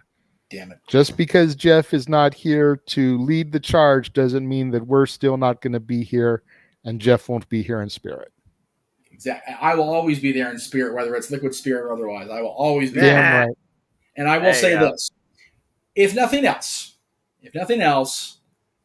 I do have for sure a weekend off. April 1st and April 2nd. Now, I can't run the show. No. But I can call in live from SoFi Stadium. That's right.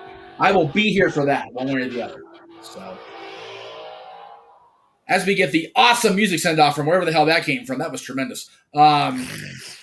He is the simple man with technical voice, Noah Foster. He is Renegade J.D. Williams. I am the West Coast Special Jeff Meacham. This has been Open Mic Night. We will see you tomorrow for the end of Noah Foster's voice as we know it. We will see you all next time.